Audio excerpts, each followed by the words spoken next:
যখন এক চাপ দিলেন নবী বললেন মা আনা বিকারিন, আমি পড়তে জানি না।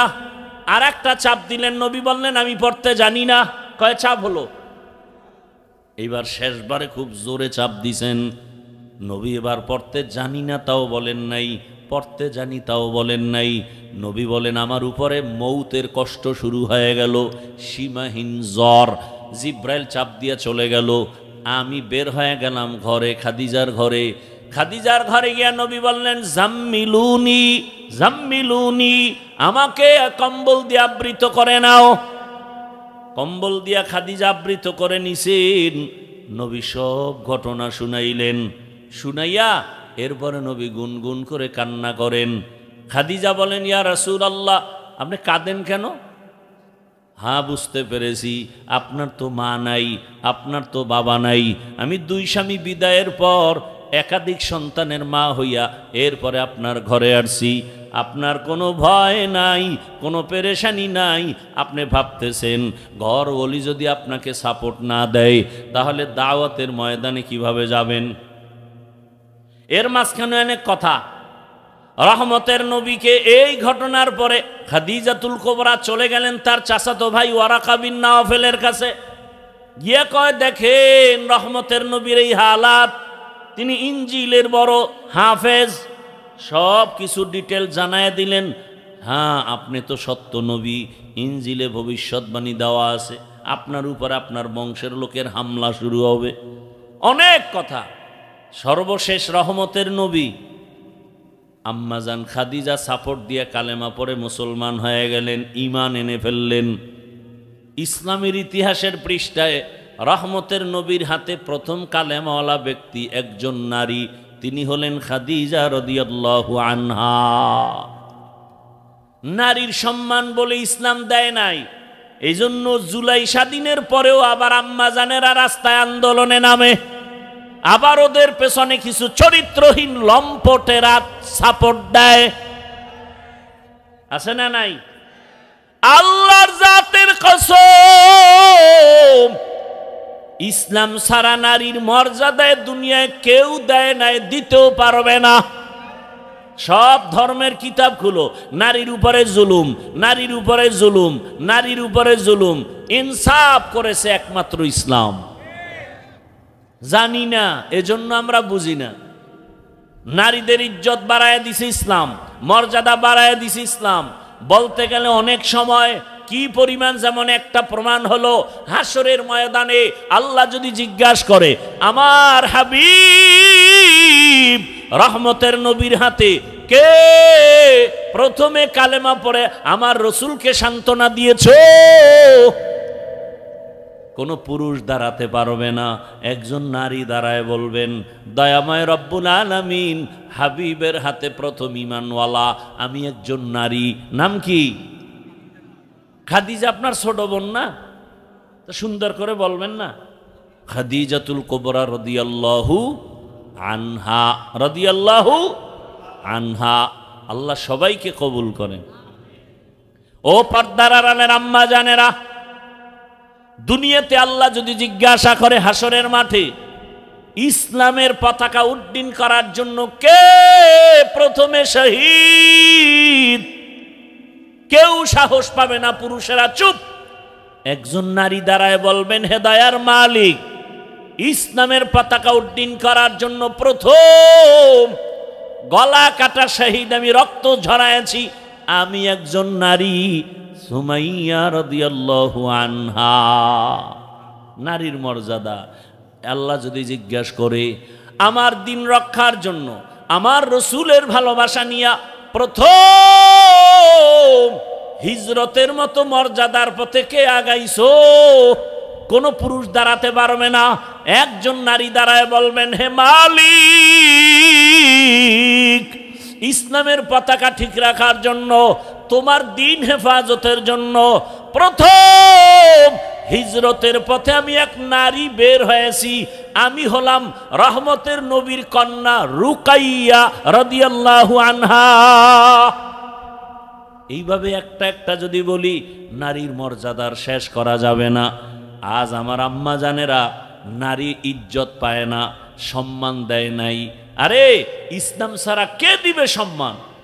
নারী বাবার ঘরে আসবে কন্যা, তুমি ওরে লালন পালন করো, কারণ তুমি একটা কন্যা পেয়েছো, তুমি একটা জান্নাতের মালিক হয়ে গেছো।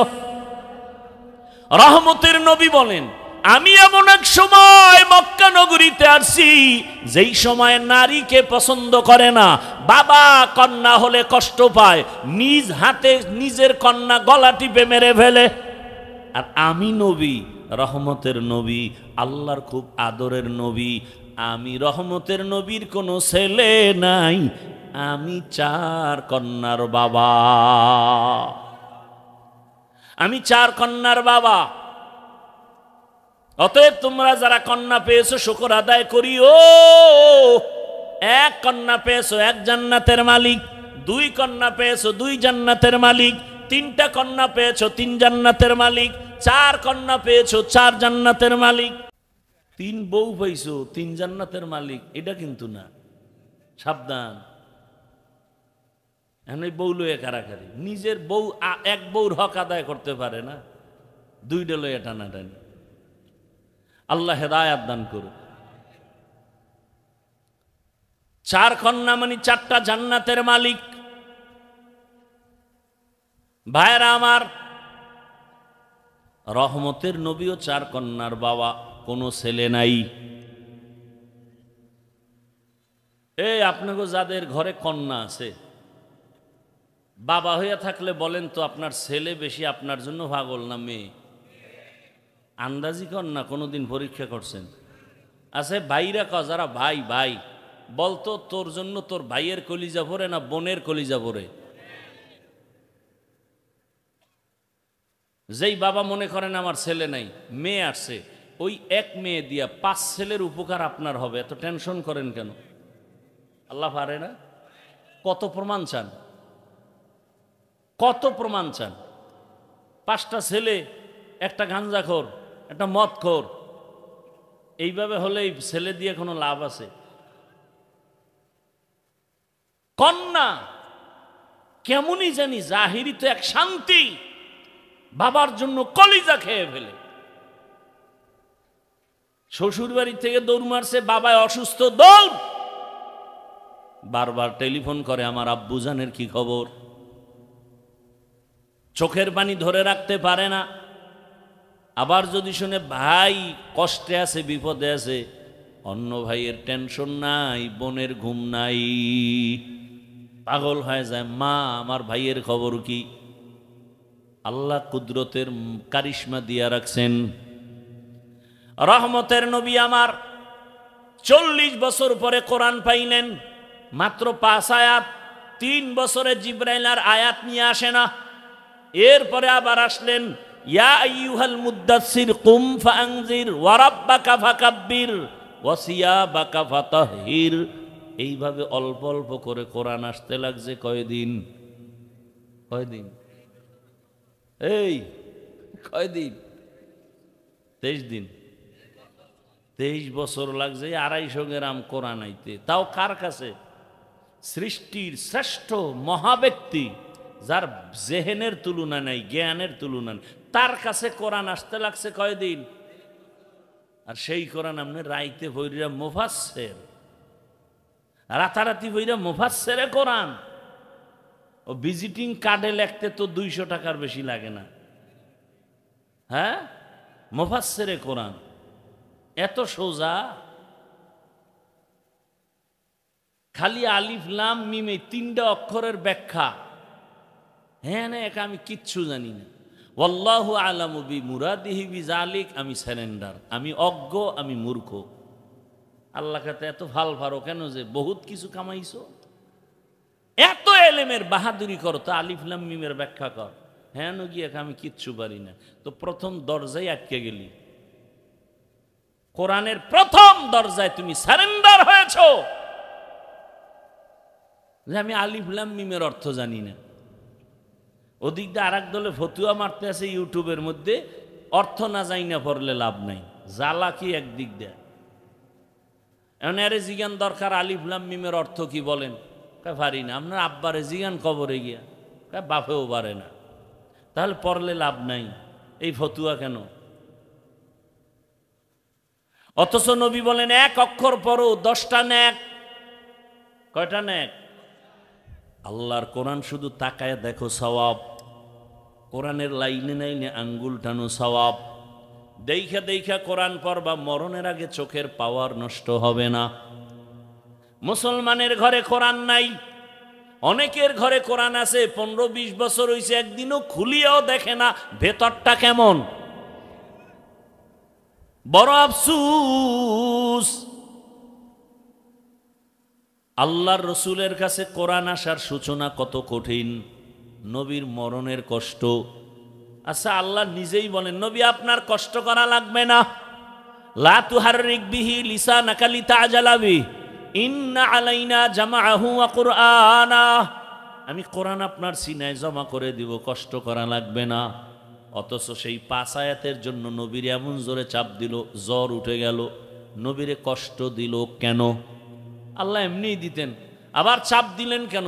দিলেন 3বার চাপ দেওয়া হলো কেন? আবার প্রথম 2 চাপে নবী বললেন আমি পড়তে জানি না, তৃতীয় চাপে নবী পড়তে জানি না বলেন না, তবে চুপ থাকলেও তো পড়ার উপরে সমর্থন আছে, আছে না নাই?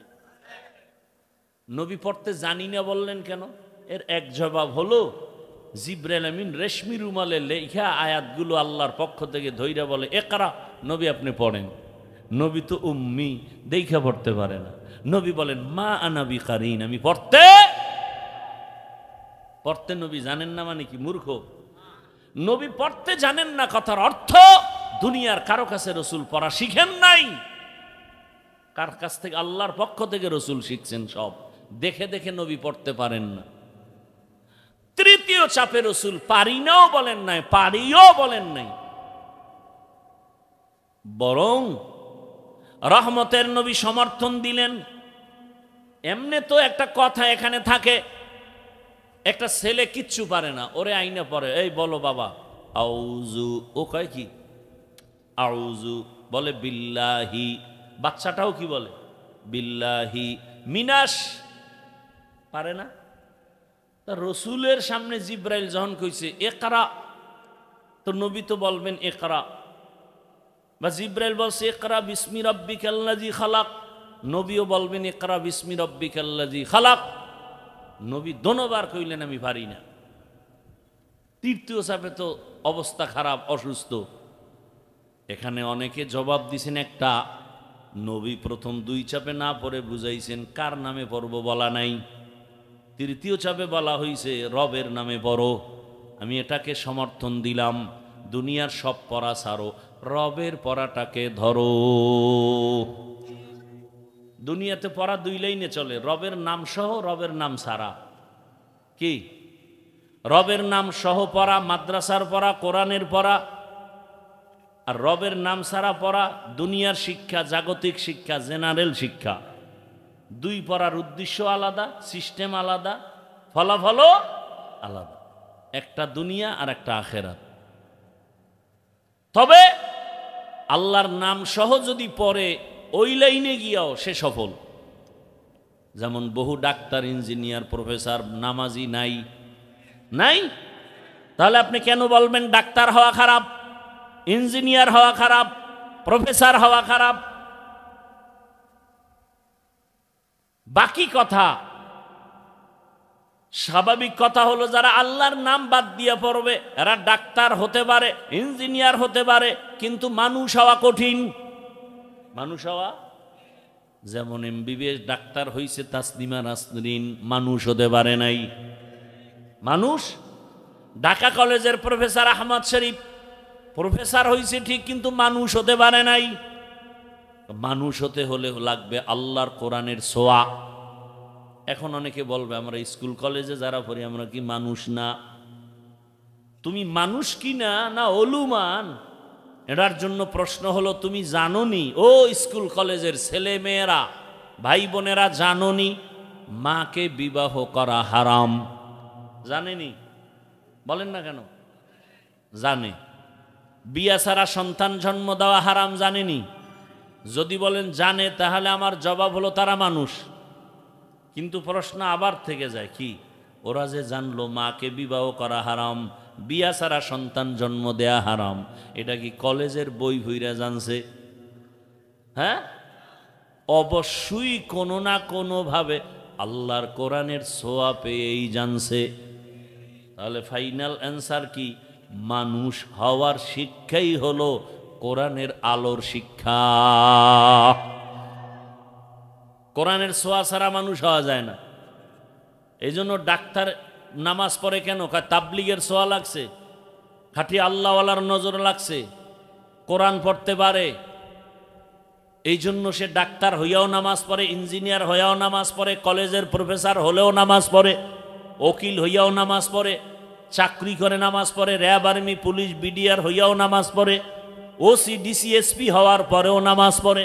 কেন? বলে কোরআনের ছোঁয়া লাগছে, তাবলিগের মাধ্যমে, আল্লাহওয়ালাদের মাধ্যমে, আলেম ওলামাদের মাধ্যমে। আর যেই লাইনের পারা ওখানে তো কোরআন নাই, বরং আন্দোলন আর স্বাধীনতার পরেও শিল্পী পাঠাচ্ছে স্কুলে, প্রাইমারিতে গান শিখাবে। কি কোরআন শিখাবার শিক্ষক নাই, আর নতুন আবার আন্দোলনে নামো। বারবার আন্দোলন করলে স্বাধীন করলা কি?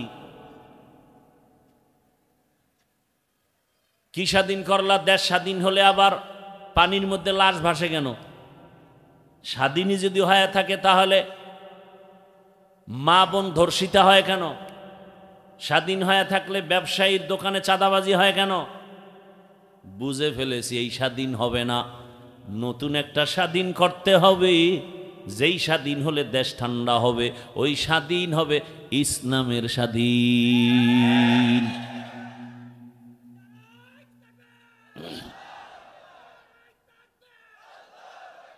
কিসের স্বাধীন?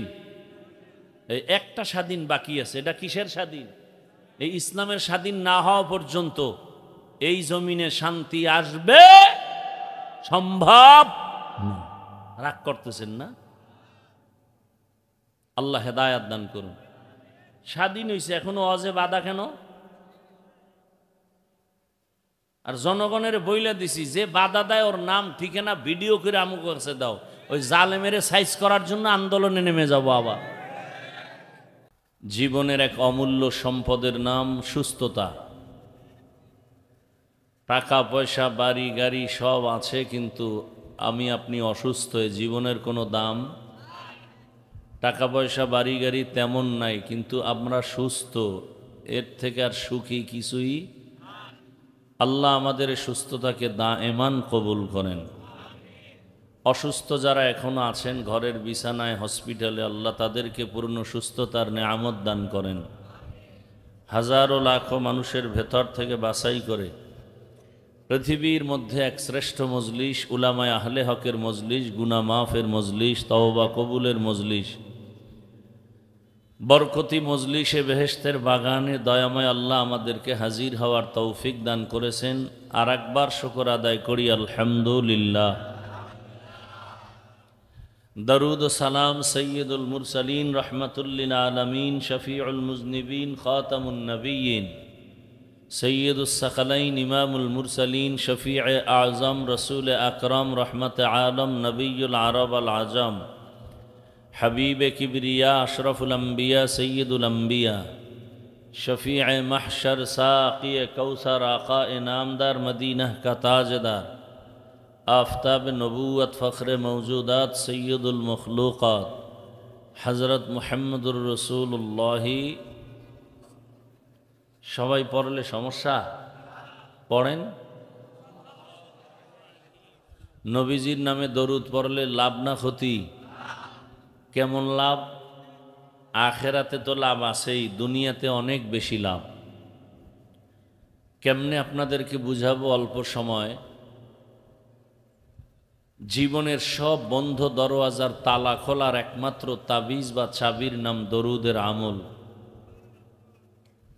এটা পড়বেন বেশি বেশি, কমপক্ষে প্রতিদিন 300 বার এই আমলটা করা উচিত।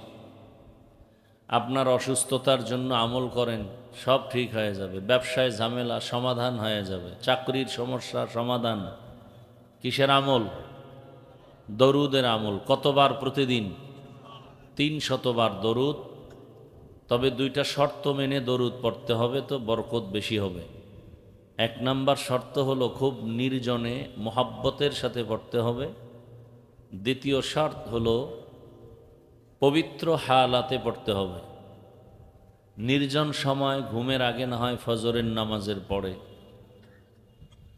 পবিত্র অবস্থায় জায়নামাজ বিছায় ওযু করে তসবিহ একটা হাতে নেবেন। তসবিহ চিনেন তো? মেশিনের তসবিহ না, অ্যানালগ তসবিহ, পাথরের তসবিহ। তসবিহ হাতে নিয়ে আমল করা সুন্নতে সাহাবা। তসবিহ হাতে নিয়ে আমল করা কি ভাই? সুন্নতে সাহাবা। এটা ভালো করে মুখস্থ করেন। তসবিহ হাতে নিয়ে আমল করা সাহাবা। এখন কেউ যদি বলে আমি নবী মানি, সাহাবা মানি না, কি এটা কেমন হলো? আমার এক বন্ধু বলতেছে আপনার ছেলেরে আমি মোহাব্বত করি না, আপনাকে করি। তাহলে এই মোহাব্বত টিকবে কতকাল বলেন? এটা আসলে মোহাব্বত না, এটা ধোঁকা। এক সুন্দরী মেয়ের পেছনে যুবক দৌড়ায়, তো সুন্দরী মেয়ে খুব চালাক, বলে তুমি আমার পিছনে এত ঘুরো কেন? আমার বোন আছে, ছোট বোন, সে আরো সুন্দরী, পেছনে আসতেছে, যাও। ও যখন কল্লা ঘুরেছে আর জোতা দিয়ে বাড়ি। বলছো তুই তো আসলে আমার পাগল না, তুই সুন্দরীর পাগল, তুই রঙের পাগল। যারা বলে নবী মানি, সাহাবা মানি না, আসলে নবীর দুশ্মন, ওর অন্তর বড় খারাপ। এজন্য ১৫০০ বছর আগে রসুলই বলে গেছেন, এরা মুসলমান হলেও ৭২ দল জাহান্নামীদের অন্তর্ভুক্ত। তাহলে তসবিহ হাতে নিয়ে আমল করা সুন্নতে সাহাবা। আজকে একটা আমলের নিয়ত করেন যে তসবিহ হাতে নিবেন। একটা তসবির দাম কত? শুধু আপনি হাতে নিবেন না, আপনার মাকে একটা তসবিহ কিনে দিবেন 2-1 দিনের মধ্যেই, পারবেন? আপনার বোনকে একটা তসবিহ কিনে দিবেন। এক কথায় ঘরের সব মহিলাকে তসবিহ কিনে দিবেন। তসবিহ হাতে থাকলে একবারও কি আল্লাহর নাম আসবে না? আর বাথরুমে গিয়ে এটা টানাটানি করেন না, আবেগ কন্ট্রোল করতে হবে। তাহলে তসবির হাতে নিয়ে 300 বার দরুদের আমল দুনিয়াতে উম্মতের জন্য সহজ এবং সব সময়ের জন্য একটা উত্তম আমল হলো দরুদের আমল। পাওয়ারফুল এবং পারফেক্ট। সময় থাকলে নামাজেরটা পড়বেন, সময় কম থাকলেই ছোট অংশটা পড়বেন। সাল্লাল্লাহু আলাইহি ওয়া আলিহি ওয়াসাল্লাম। আল্লাহ আমাদের বেশি বেশি বেশি বেশি দরুদের আমল করার তৌফিক দান করেন। আমাদের আকাবিরিনরা লিখছেন, যদি অজু করে, সবাই আমরা যখন অজু করি, অজু করার পরে অজুর দোয়া আছে না নেই? দোয়া পড়ার পরে একবার দরুদ ইব্রাহিমী পড়বেন, যেটা আমরা নামাজে পড়ি। খেয়াল করতেছেন তো? দরুদ ইব্রাহিমীটা পড়ে হাতের তালুতে ফু দিবেন, ফু দিয়ে এরপরে চেহারাটায় এভাবে মুছে দিবেন। লাভ হবে না ক্ষতি হবে? বাস লাভ হবে, দেখতে থাকবেন, আমার বলার দরকার নেই, অনেক লাভ।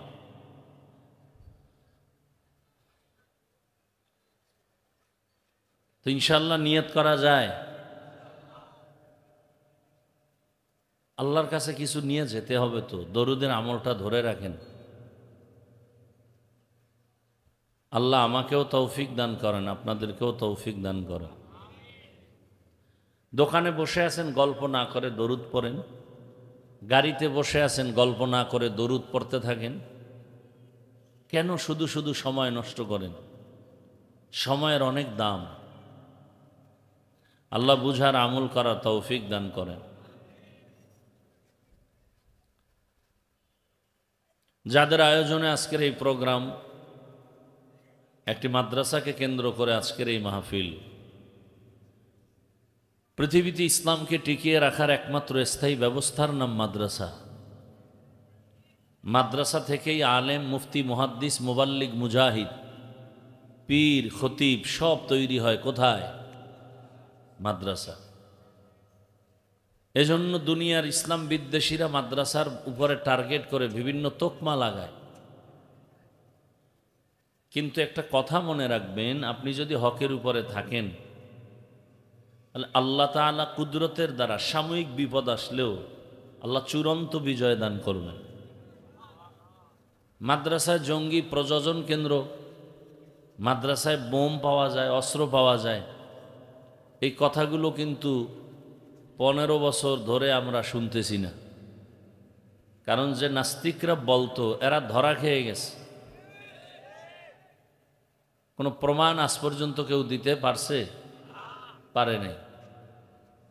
আর আমাদের দেশের অবস্থাটা এমন, ওই যে গ্রাম্য একটি প্রবাদ আছে যে চিলে কান নিয়ে গেছে, সবাই ওদিকে দৌড়ায়, কানে হাত দেয় না যে কান আছে না নাই।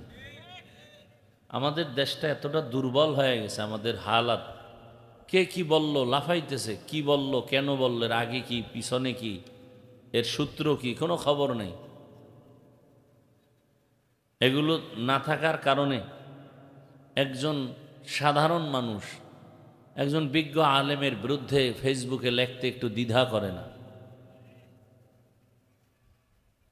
আল্লাহ আমাদের হেদায়াত দান করুন, মাদ্রাসা কবুল করেন, ওস্তাদ ছাত্র কমিটি মুহিব্বিন মুতাআল্লিকিন আল্লাহ সবাইকে কবুল করেন। মুখালিফ যারা আল্লাহ তাদেরকে মুওয়াফিক বানায় দেন।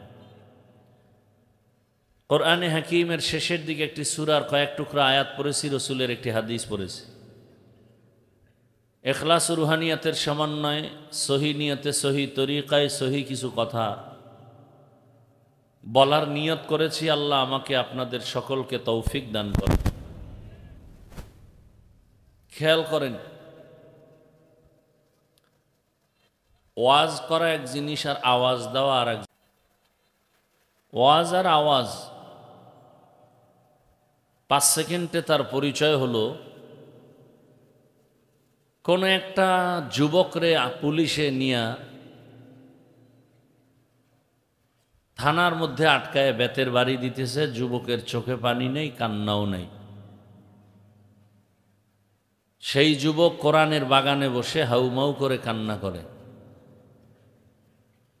এতটুকুই চিন্তা করবেন যে পুলিশ বেতের বাড়ি দিলেও কাঁদে না, আর কোরআনের বাগানে ওয়াজের প্যান্ডেলে বসে কান্না করে, ওকে মারলো কে? এর নাম ওয়াজ। আর এই ওয়াজ হওয়ার জন্য 2টা পুঁজি দরকার।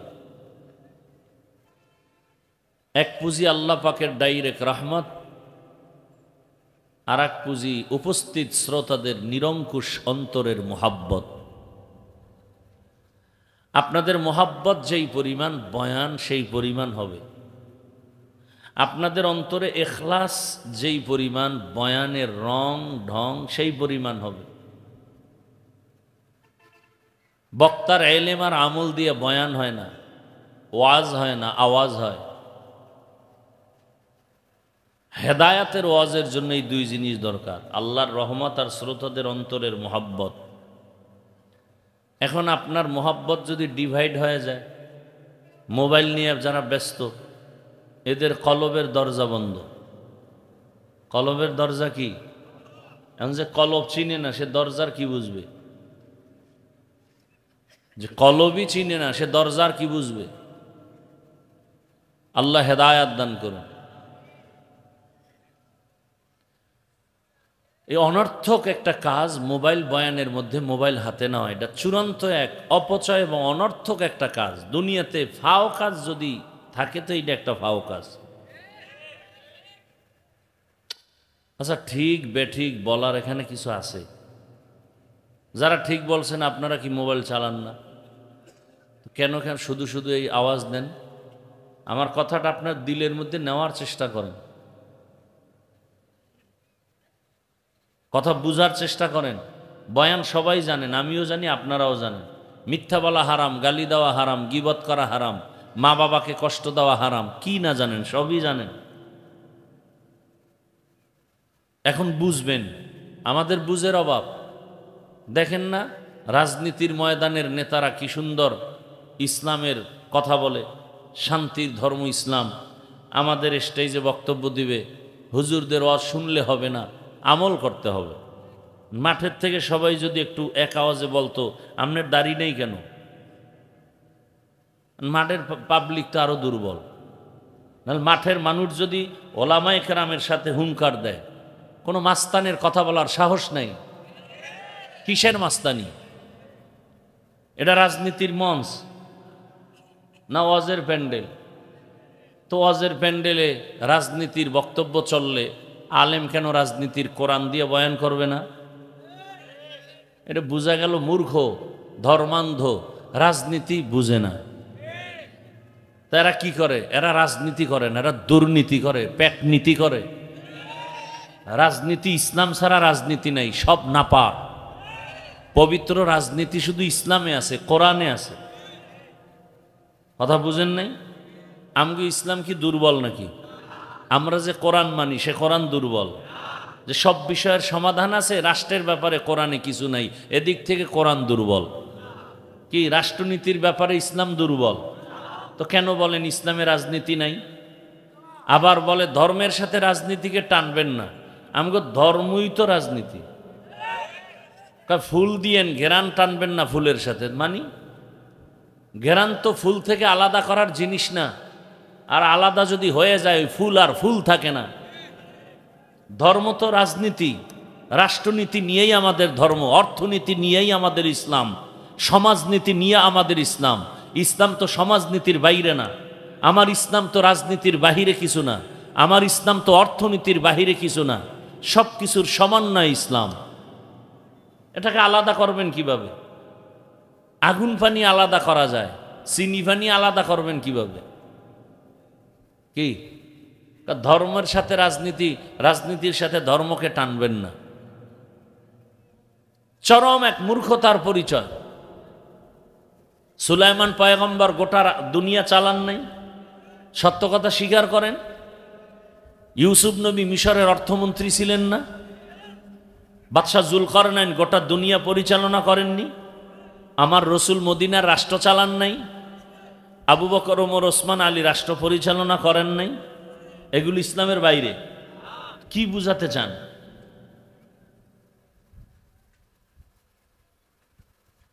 আমাদের আইওয়াশ করে ফেলছে আমাদের জেহেনকে। আল্লাহ হেদায়াত দান করুন। শোনেন, কথাগুলো মনে রাখবেন। নামাজ পড়েন না এক জিনিস, বিরোধিতা করা ভিন্ন জিনিস। নামাজ না পড়লে আপনার সাথে ঝগড়া নাই, বিরোধিতা করলে কোনো ছাড় নাই, সুযোগ পেলেই জুতার বাড়ি। ব্যবধানটা বুঝছেন তো? আপনি দাড়ি রাখেন না, কোনো ঝগড়া নাই, বিরোধিতা করলে ছাড় নাই। আপনি পর্দা করেন না, কোনো ঝগড়া নেই, আপনাকে বুঝাবো, আলিঙ্গন করব, সালাম দিব। বিরোধিতা করলে বিন্দু কোনো ছাড় দেওয়া যাবে না। আপনি ইসলামের রাজনীতি করেন না, কোনো তর্ক বিতর্ক কিচ্ছু নাই, আপনাকে সালাম আমি দিব। কিন্তু ইসলামের রাজনীতির বিরুদ্ধে কথা বললে আর ছাড় দেওয়া যাবে না। কথাটা ক্লিয়ার বুঝাইতে পারছি? খোদায় বুঝ না দিলে আর কি করার। এজন্য বলছি, ওয়াজ আপনারা জানেন, বুঝের অভাব। বুঝ ঠিক হয়ে গেলে সে একজন জেনারেল লাইনের মানুষ বলবে, না আমি নামাজ ছাড়তে পারি না, রোজা ছাড়তে পারি না, দাড়ি কাটতে পারি না। সমস্যা কি? সে মাদ্রাসায় পড়ছে, তো সে দাড়ি রাখছে কেন? তার বুঝ ঠিক হয়ে গেছে। আর আমি হুজুরের যদি বুঝ ঠিক না হয়, মহিলার পাশে বয়ে বলবো যে আমরা ইফতারি করি, এটা সমস্যা নেই, দিল ঠিক সব ঠিক। বুঝের অভাব, এই বুঝ ঠিক করা দরকার। এজন্য রসুল বলেন, মাইয়ুরিদিল্লাহু বিহি খাইরান ইউফাক্কিহু ফিদ্দীন। আল্লাহ যাকে বেশি মোহাব্বত করেন তাকে তাফাক্কুহ ফিদ্দীনের মাকাম দান করেন। তাফাক্কুহ ফিদ্দীন আর একটা হলো তাআল্লুম ফিদ্দীন, দিন সম্পর্কে জানা, আর একটা হলো দিন সম্পর্কে মানা। যে যাকে চিনে না সে তাকে মানে না, যে যাকে চিনে সে তাকে মানার মতো মানে। আপনাকে কোনো বিধর্মী যদি জিজ্ঞাসা করে, এই ভাই তোমাদের ইসলামটা কেমন, আপনি কি বলবেন? খুব খারাপ। কি বলবেন? ভালো। বলবে কেমন ভালো? তোমাদের ইসলামে কি সব বিষয়ের সমাধান আছে? আপনি বলবেন হ্যাঁ আছে ঠিক, তবে রাষ্ট্রের ব্যাপারে একটু দুর্বলতা আছে। তো কেন বলেন রাজনীতি নাই? এতটুকু বলবেন ইসলামে দুর্নীতি নাই, পেটনীতি নাই। ইসলামে নাই মানি? আমাকে তো এমন দুর্বল ইসলাম না, আমরা তো পাওয়ারফুল ইসলাম মানি। নাই বলতে কিছু নাই। আর এ কথাও চিরসত্য মনে রাখবেন, লিখে রাখবেন, যতদিন পর্যন্ত এ জমিনে ইসলাম কায়েম হবে না, ততদিন পর্যন্ত এই জমিনে শুধু চাপাবাজির আওয়াজ শুনবেন, শান্তি কপালে আসবে না। কোনোদিন না। আপনি চাপাবাজি করতে পারেন, শান্তি পেতে হলে ইসলাম ছাড়া কোনো রাস্তা নাই। ইসলাম কি বলে? একজন মুমিন আর একজন মুমিনকে যখন দেখবা সালাম দাও। সালাম মানে কি? এই ইকো দিল কা, মাইকলা কই? ইকো দেয় কেন? ইকো রিভাব থাকবে, কোনো ইকো থাকবে না। সালাম মানে কি বলেন? বলে না। শান্তি, এটা বলেন, স্পষ্ট বলেন। তাহলে আমি দোয়া করলাম তোমার উপরে শান্তি বর্ষিত হোক, সেও আমাকে দোয়া করলো ওয়া আলাইকুমুস, আপনার উপরে শান্তি বর্ষিত হোক। এখানে অশান্তি আসবে কেন? ইসলাম বলে বড়রা ছোটকে স্নেহ মায়ার নজরে দেখো, আবার বলে ছোটরা বড়দেরকে শ্রদ্ধার নজরে দেখো। তাহলে বড়রা যদি ছোটকে মায়ার নজরে দেখে কোনোদিন জুলুম করবে না, ছোটরা যদি বড়দেরকে শ্রদ্ধার নজরে দেখে কোনোদিন বেয়াদবি করবে না। কি ইসলাম নাই দেখা ছাত্র শিক্ষকের বিরুদ্ধে আন্দোলন করে। বাংলাদেশের 54 বছরের ইতিহাসে যা শুনি নাই, বিশেষ করে মাদ্রাসা লাইনে ওস্তাদের বিরুদ্ধে আন্দোলন, এটা কল্পনা। এখনো ওস্তাদদের সামনে ঘড়ি হাতে দেই না। এই বয়ানে উঠছি টাইম দেখার লাগে ঘড়িটা দিছি, তাও ডান হাতে দিছি। জীবনে ঘড়ি হাতে দেই না, তাও বাম হাতে ভুলেও না, ডান হাতে দেই। আন্দোলন। আমি কালকেও এক মাদ্রাসায় বলেছিলাম, ছাত্ররা বসছে, দাওরার ছাত্র, আরো ছাত্র। আমি বলি আল্লাহর জাতের কসম, যারা শিক্ষকের বিরোধিতা করবে, বেয়াদবি করবে, ওদের ধ্বংস মরার আগেই শুরু। ওর জীবন টোটালটাই ধ্বংস। যাই হোক, বেয়াদব আজ মাহরুম গাশত ফজলে রব। জমিনের মধ্যে মানুষের চূড়ান্ত সৌন্দর্য আদব, বেয়াদবের জিন্দেগির কোনো সৌন্দর্য নেই। কিছু হলেই আন্দোলন। কেন? আল্লাহ শেষ, আল্লাহ নাই। হ্যাঁ, আল্লাহ নাই তো আল্লাহর উপরে ছেড়ে দাও। তাকায় তাকায় দেখো আমার আল্লাহ কি পারে, ছেড়ে দাও। আসমানের ফয়সালা তো কঠিন, ছেড়ে দাও। তুমি আমি ফেসবুকে লেখলে কি হবে? ক্ষতি আমার হবে, হুজুরের কি হবে? আল্লাহর উপরে ছেড়ে দাও, দেখতে থাকো আল্লাহ কি করে। সীমা লঙ্ঘন করলে জুলুমের বিচারটা জাগাত শুরু হয়ে যায়, মরার আগেই শুরু হবে। তো রসুলের হাদিস। হায় হায় হায়, আল্লাহ হেদায়াত দান করুন। আমাদের সমস্ত ছাত্রদেরকে আল্লাহ হেদায়াত দান করুন। আমাদের মাথার মুকুট আসাতেজায়ে কেরাম, শিক্ষক বৃন্দ যারা, আল্লাহ তাদেরকেও হেদায়াতের দৌলত দান করেন। প্রতিটি শিক্ষা প্রতিষ্ঠান রসুলের আদর্শের উপরে কায়েম ও দায়েম রাখেন। আমিনও বলে না। এত ভিআইপি হইলেন, সব উল্টা পাল্টা হয়ে গেছে। ইসলাম বলে কর্মচারী কাজ করে, ঘাম ঝরার আগে বেতন দাও। আর আমরা ইসলাম ছাড়া দেখি কি, খালি আন্দোলন চলে, বেতন নাই। গার্মেন্টস ভাঙো, অফিস ভাঙো, এরপরে পুলিশের বেতের বাড়ি লাগাও, এই দেখতে দেখতে আইতেছে। সোনার বাংলা এমন এক সানকফাল্লা দেশ, এটা নাই বলতে কিছু নেই। বাবা তার আপন মেয়েকে হোটেলের মধ্যে নিয়ে বলে আজকে রাতের জন্য তুই স্ত্রী। নাউজুবিল্লাহ আসে না? আমাদের সোনার বাংলার খবর। কে বলবে এই কথা? বলার মানুষ নাই, শোনার মানুষ নাই, বিরোধিতা করার মানুষের অভাব নেই। আল্লাহ আমাকে হেদায়াত দান করুন, আল্লাহ আপনাদেরকেও হেদায়াত দান করেন। আয়াত ও হাদিসের তর্জমাটা বলে নেই, তারপরে কিছু ব্যাখ্যার সুযোগ হলে। ইকরা বিস্মি রব্বিকাল্লাযী খালাক, হে রাসূল করিম সাল্লাল্লাহু আলাইহি ওয়া আলিহি ওয়াসাল্লাম, আপনি পড়ুন আপনার রবের নামে। খালাকাল ইনসানা মিন আলাক, যেই রব সৃষ্টি করেছেন ইনসানকে জমাট রক্ত থেকে। ইকরা ওয়া রাব্বুকাল আকরাম, পড়ুন আপনার রবের প্রশংসার বিবরণ দিন, বর্ণনা করুন, মহত্ব মর্যাদার বিবরণ দেন।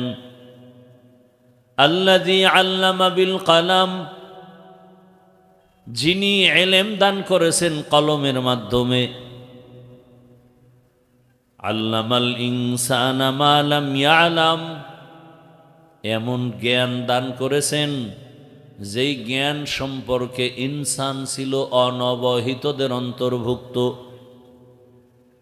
সাউন্ডটা ভেঙে যায় কেন ও মাইকলা ভাই? ওই রিভাবটা কমাও, সাউন্ডটা ফেটে যায় কেন? আওয়াজটা ফেটে যায় কেন? হাদিসে রসুল বলেন, খায়রুকুম মান তাআল্লামাল কুরআনা ওয়া আল্লামা। এই মিক্সার মেশিন কই? কোথায়? এখানে চালায় কে? অপারেটর আসলটা আছে না নকলটা? সাউন্ডটা ফেটে যায় কেন?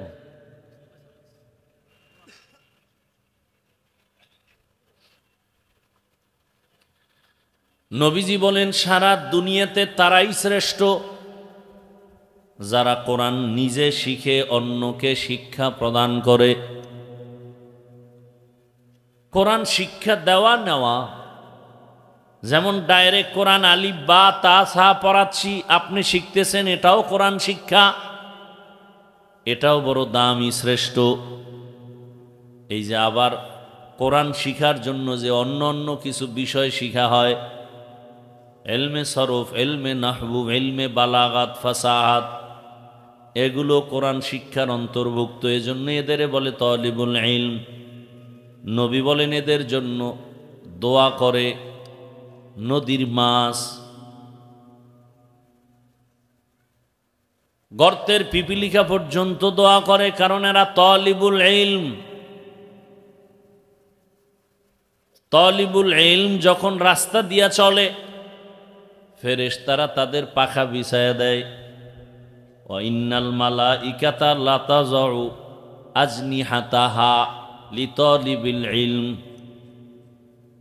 তালিবুল ইলমের পায়ের নিচে পাখা বিছায়া দেয়, নূরের পাখা।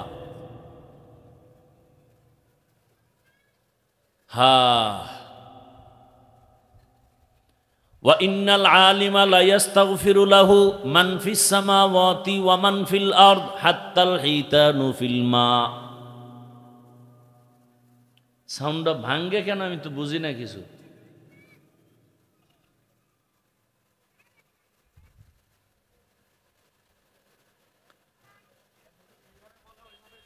পানির ভেতরের যে মাছ আছে, মাছ, এরাও দোয়া করে কার জন্য? যে বিড়ি টানে। কার জন্য? যে আলিফ বাতা শিখে, এলেম শিখে। কারণ এলেম আল্লাহর দেওয়া এলেম। এই এলেম শিক্ষা করার জন্য আল্লাহ কিছু মানুষ নির্বাচন করেছেন, যারা শিখবে, যারা শিখাবে। এদের মতো দামিয়ে জমিনে আর কেউ নাই। যেমন আমরা প্যান্ডেলে বসছি, বয়ান চলতেছে, আমরা কোরআন হাদিসের কথা বলি, আপনারা শুনতেছেন, শিখতেছেন। নবীজি বলেন, যখন এই ময়দানে, এই মজলিসে আহলে হক ওলামাদের মোলাকাতে দিন শিখার জন্য ঘর থেকে কেউ বের হয়, প্রত্যেকের কদমে কদমে সওয়াব, এবং প্রত্যেকের সাথে ৭০,০০০ রহমতের ফেরেশতার কাফেলা আল্লাহ বানায় দিছেন।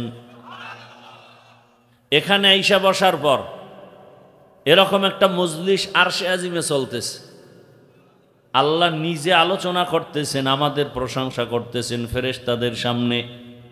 শেষ ফল আল্লাহ ঘোষণা দিছেন, এই প্যান্ডেলে যারা বসছে সবার জীবনের গুনাহ মাফ।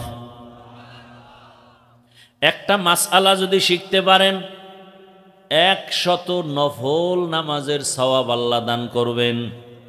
অনেকগুলো মাসআলা যদি শিখেন 1000 রাকাত নফল নামাজের সওয়াব পেয়ে যাবেন। সুবহানাল্লাহ। না সারাদিন বিড়ি টানলে সুবহানাল্লাহ কেমন? ফজর পরে নাই, জহুর পরে নাই, আসর পরে নাই, মাগরিব পরে নাই, এশাও পরে নাই। এই হলো আমার আশিকের রাসূল। অথচ রহমতের নবী বলেন কাফের, বেঈমান আর মুমিনের মাঝখানের প্রাচীরের নাম নামাজ। মুমিন কারা বলে নামাজ ছাড়ে না, বেঈমান কারা বলে নামাজ পড়ে না। নামাজের দ্বারা পরিচয় কে মুমিন কে মুমিন না। তো আমরাও শ্রেষ্ঠ মজলিসের অন্তর্ভুক্ত যদি নিয়ত ঠিক থাকে। আল্লাহ আমাদেরকে কবুল করেন। আসেন আয়াত নিয়ে কিছু কথা বলি। তরজমা বলা শেষ, ব্যাখ্যায় যেতে 2-4 মিনিট ভূমিকা স্বরূপ কিছু কথা খেয়াল করেন। আল্লাহ পাক রব্বুল আলামিন জমিনে মানুষকে সৃষ্টির শ্রেষ্ঠ মর্যাদা দিছেন বলে সিদ্ধান্ত নিয়ে মানুষ বানাইছেন। মানুষ বানায়া সিদ্ধান্ত নেন নাই, বানাবার আগেই নিছেন। নূরের সৃষ্টি ফেরেশতারা শ্রেষ্ঠ না, আগুনের সৃষ্টি জিনেরা শ্রেষ্ঠ না। আল্লাহ তাআলা সিদ্ধান্ত নিয়েছেন মাটির সৃষ্টি মানুষ হলো শ্রেষ্ঠ। ওয়ালাকাদ কাররামনা বানি আদম ওয়া হামালনাহুম ফিল বাররি ওয়াল বাহরি ওয়া রাযাকনাহুম মিনাত তাইয়্যিবাত ওয়া ফাদ্দালনাহুম আলা কাসীরিম মিম্মান খালাকনা তাফদীলা। বনি আদম বড় দামি। আল্লাহ তাআলা এদেরকে এত দামি বানায় দিলেন, এরা দুনিয়াতে আসার আগের থেকেই দামি আল্লাহ করলেন। দুনিয়াতে আসার পরে আল্লাহ মর্যাদা ঠিক রাখার জন্য 2টা ব্যবস্থা দিয়েছেন। তোমার মর্যাদা ঠিক ধরে রাখতে যদি চাও 2টা জিনিসকে সমানভাবে ফলো করে চলো। এক হলো রিজালুল্লাহ আর এক হলো কিতাবুল্লাহ। এক ব্যবস্থার নাম থিওরিক্যাল পদ্ধতি, আর এক ব্যবস্থা প্র্যাকটিক্যাল পদ্ধতি। থিওরিক্যাল পদ্ধতি হলো কিতাবুল্লাহ আর প্র্যাকটিক্যাল পদ্ধতি রিজালুল্লাহ। আল্লাহর নির্বাচন করা কিতাব, আল্লাহর পক্ষ থেকে একচ্ছত্র সিদ্ধান্ত বা নির্বাচিত ব্যক্তি। আল্লাহর নির্বাচিত ব্যক্তির মধ্যে শ্রেষ্ঠ ব্যক্তি রহমাতুল্লিল আলামিন। আল্লাহ তাআলার নির্বাচিত কিতাবের মধ্যে শ্রেষ্ঠ কিতাব কোরআনুল কারীম। এই 2 জিনিস যারা বলে আমরা কোরআন কিতাব মানি, ব্যক্তি মানি না, খোদার কসম তারা গোমরাহ। যারা বলে আমরা ব্যক্তির গোলাম হয়ে আছি, ব্যক্তির পূজা করি, কিতাব আদি বুঝি না ও মানি না, এরাও গোমরাহ। এই দোনো দল আমগো দেশে আছে না নাই? একদল বলে কোনো আলেম মানি না, মাযহাব মানি না, ইমাম মানি না, কোরআন হাদিস সব মানি আর কেউরে মানি না। আসলে কোরআন হাদিস মানা কি জিনিস বুঝেই না। ওই আয়াত পড়ে না, কুল আতিউল্লাহ ওয়া আতিউর রাসূল ওয়া উলিল আমরি মিনকুম ফাসআলু আহলা যিকরি ইন কুনতুম লা তা'লামুন। ওই আয়াতগুলো খেয়াল করে নাই। এরা উপরের তরজমা দেখা কোরআন হাদিস পড়ে, ভেতরে যে এর ব্যাখ্যা আছে, এর ভেতরে বালাগাত ঢুকানো আছে, এর মধ্যে ফাসাহাত ঢুকানো আছে, ইলমে নাহবু ঢুকানো আছে। এরা ওদিকে খেয়াল করে না।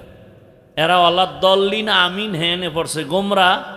নবীজির শানেও আছে দল্লান ফাহাদা হেনও গোমরা। তরজমা লাগাই দিছে নবী গোমরা। উম্মি শব্দের অর্থ, শাব্দিক অর্থ আনপড়, পড়ালেখা করে নাই। তো স্বাভাবিক গ্রামের ভাষায় কইবে যে পড়ালেখা করে না সে তো মূর্খ।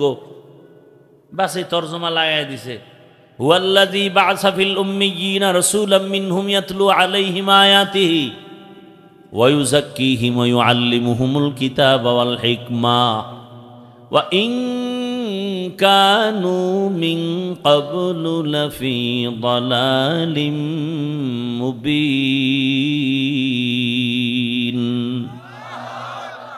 আল্লাহ আমি উম্মি নবী পাঠাইছি। এখন উম্মির শাব্দিক অর্থ লাগাই দিছে নবী মূর্খ। কি আউজুবিল্লাহ না নাউজুবিল্লাহ? আল্লাহ হেদায়াত দান করুন। এজন্য ব্যাখ্যা লাগবে কি লাগবে না? তবে মন গড়া ব্যাখ্যা করা যাবে না। রসুল কি ব্যাখ্যা করছেন সাহাবাদের থেকে নাও। সাহাবায়ে কেরাম সেই ব্যাখ্যা তাবিনকে করছেন, তারা আবার তবে তাবিনকে করেছেন। তাদের ব্যাখ্যা এভাবে ধারাবাহিক ওলামায়ে কেরাম করেছেন। ওলামায়ে কেরামের ব্যাখ্যা নেও, কারণ তোমার ব্যাখ্যা চলবে না, কারণ তাদের চোখ দুইটা তোমার চোখ থেকে ভালো, তাদের কলবটা তোমার কলব থেকে ভালো, তাদের জবানটা তোমার জবান থেকে ভালো, তাদের চিন্তা চেতনা তোমার থেকে তাদের অনেক ভালো। ইচ্ছা করে তারা গুনার কাছেও যায় না, গুনাহ যদি হয়ে যায় তওবা করতেও দেরি করে না।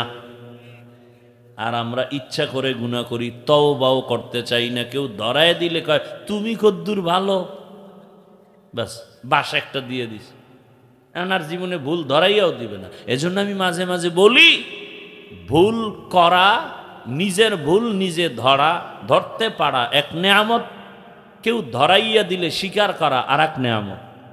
না আপনাদের মধ্যে কোনটা আছে? নিজের ভুল নিজে ধরতে পারা এটা এক নেয়ামত, আর কেউ ধরায় দিছে স্বীকার করে নিছেন এটা আর একটা নেয়ামত। আপনারা কোন কোন লাইনে আছেন?